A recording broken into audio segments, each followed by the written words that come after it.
I pushed the door open. My husband came back. He kissed me like always, but my heart turned cold. It felt like he forgot the pain of losing our child. I thought he had moved on until that one sentence dragged me back into hell. Görsen çocuk gibi boynuma sarıldı. My brows tightened. My aunt had been gone for decades. Yet he kept mentioning her. I tried not to think about it, but he kept speaking nonsense. Birol nasıl? İçeride mi? A sharp pain hit my chest. Days ago, our son was crushed by a cabinet. My husband put all the blame on me. In his eyes, I failed to protect our child. Açsana.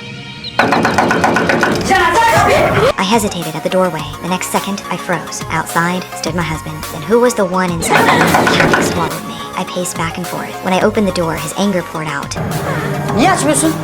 I told myself it was the stress from losing my son, so I stepped outside for some air. On the road, I saw the cabinet, the one that killed my son. My breath turned heavy.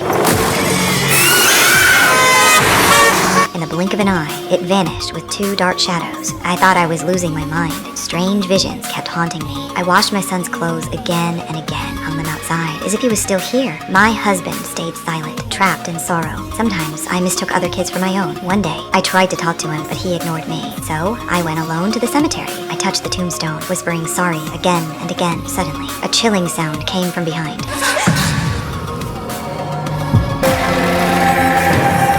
I ran home in fear, but his clothes were gone. They were my only comfort. I thought my husband had put them away. I opened the chest in a rush. Inside was filled with something dark and heavy. My son's photo was soaked in it. Tears blurred my sight. I stumbled out of the room and began on the line. Since his death, I kept seeing shadows. I went to a priest for help. I told him everything. He said it was a curse that takes away children, a curse that draws spirits to torment me. The one who cast it could be my father's sister, or my mother's sister. To break it, I had to find the one behind it. The next day, I searched. I reached the village where my aunt once lived. When a young girl heard why I came, her face turned pale. Before I could think, I saw the dark spirits again, but it was daytime. I didn't back down. I followed them. Then they vanished. It felt like they wanted me there. I opened a broken door. The house was cold and ruined. The walls were covered in dried stains. The air felt heavy with madness. Suddenly, I heard my son's voice calling, "Mom." My heart jumped. I pushed into the bedroom. It was empty, only an old bed with torn sheets. Behind me, two pale shadows were watching. My eyes landed on a family photo. It was my aunt with her husband and children. Her husband looked kind, not like a man who would destroy his own family.